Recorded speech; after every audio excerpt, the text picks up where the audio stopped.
그러면은 그 가장 강교한 적을 가장 돕는 적들이 누굽니까?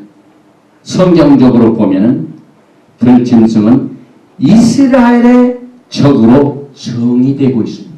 그래서 우리가 이 마지막 때 하나님의 적이 누구냐? 이스라엘의 적을 보면 합니다. 이스라엘을 공격하는 적을 우리가 식별하면은 우리가 적을 알 수가 있습니다. 과거에 하나님의 백성인 이스라엘 백성들이 하나님의 축복을 받고도 불순종하자 심판을 받고 세상의 열국으로 쫓겨나고 뿔뿔이 흩어지게 되었습니다. 그때부터 이스라엘은 누구의 밥입니까?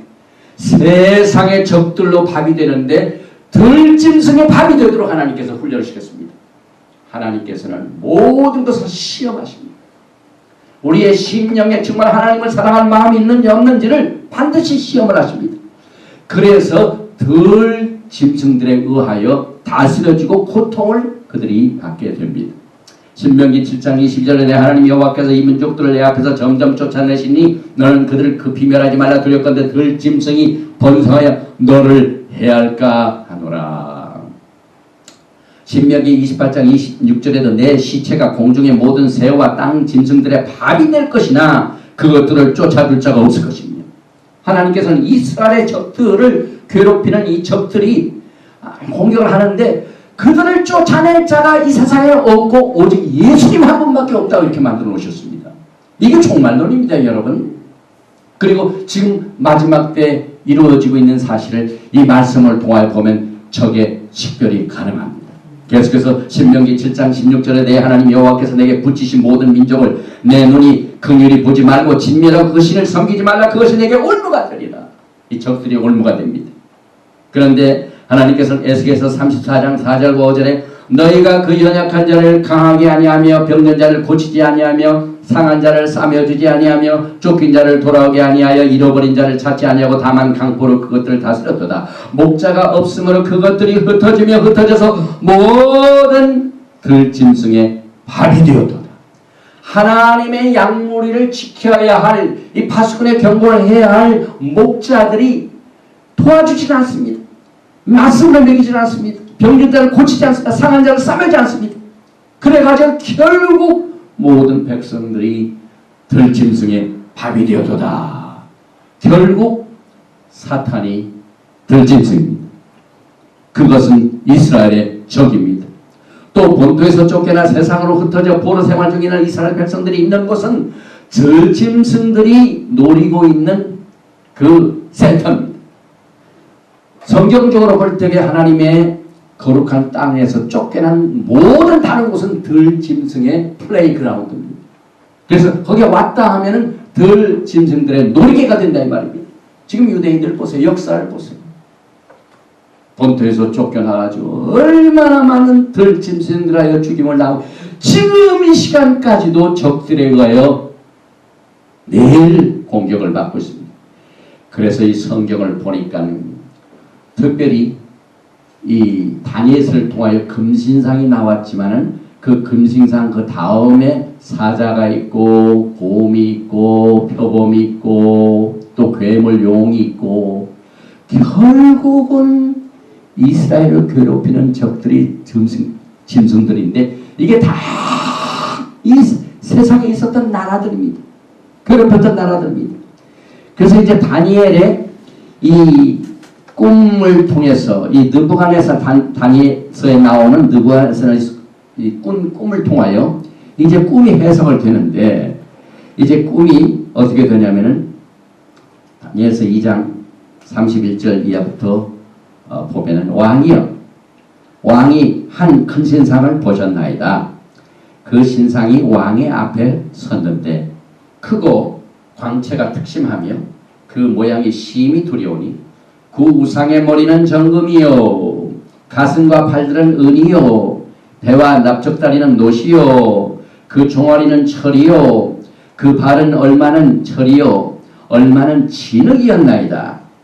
또 왕이 보신즉 사람의 손으로 하지 아니하고 뜨인 돌이 신상의 철과 진흙의 발을 쳐서 부서뜨리며 때의 철과 진흙과 놋과 은과 금이 다 부서져 여름 타작마당에 겨같이 되어 바람에 불려 간 곳이 없었고 우상을 친 돌은 태산을 이루어 온 세계 가득하였었나이다. 이 토라를 보면은요 종말론이 정확하게 또 그림같이 설명이 되고 있는지 모릅니다.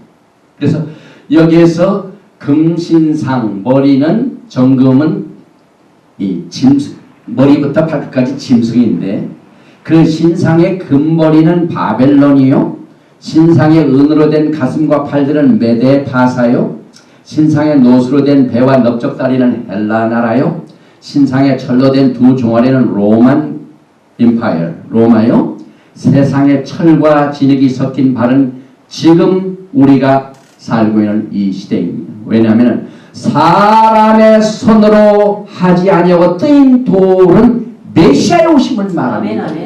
그런데 그 돌이 어느 목표를 향하여 깨뜨립니까? 보니까 신상의 철과 진흙의 발을 쳐서 부서뜨리면 지금 마지막 때 이스라엘 적들이 누굽니까? 철과 진흙의 발입니다.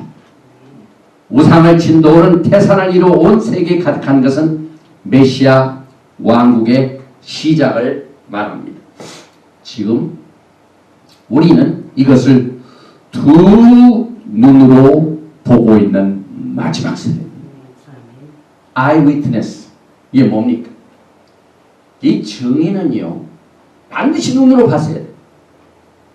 지금 여러분과 제가 살고 있는 이 시대에 텔레비전, 인터넷, 뉴스를 통하여 이 하나님의 적들, 십자가의 적들, 결국 이스라엘 적들, 들짐승들이 많이 있었는데 맨 마지막에 그 돌이 친 그 목표가 예수님께서 심판하시고 오실 때 그게 마지막 때 적들입니다. 이것이 적을 우리가 알아야 돼요. 그래서 이 적은 철과 흙이 섞인 발가락입니다. 지금 우리는 이것을 보고 있는데 성경적으로 오늘 이것을 우리가 알아봅니다. 다니엘서 2장 41절에 왕께서 그 발과 발가락이 얼마나 토기장에 진흙이요 얼마나 절인 것을 보셨은즉 그 나라가 나누일 것이며 왕께서 철과 진흙이 섞인 것을 보셨은즉 그 나라가 철의 든든함이 있을 것이나 철과 진흙은 섞어질 수가 없습니다. 섞어지지가 않습니다. 그래서 이 섞인다, mixed 이 말은 에랍이라는 뜻입니다. 에랍이 뭡니까? 지금 가장 이스라엘을 공격하고 괴롭히는 들짐승이 이름이 뭡니까? 아랍입니다. 섞인 것들입니다. 야, 이제 우리의 적들이 누군가가 점점 확대적으로 나타나기 시작하고 그 신분이 나타납니다. 발가락은 다리의 일부입니다. 이 종아리.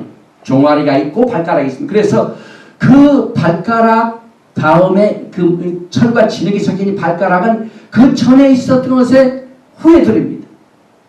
이것은 로마가 종아리였기 때문에 지금 마지막 때 들짐승의 역할을 하고 있는 철에 속한 부분도 이 로마에 속한 부활 로마를 말합니다. 서방 세계를 말합니다.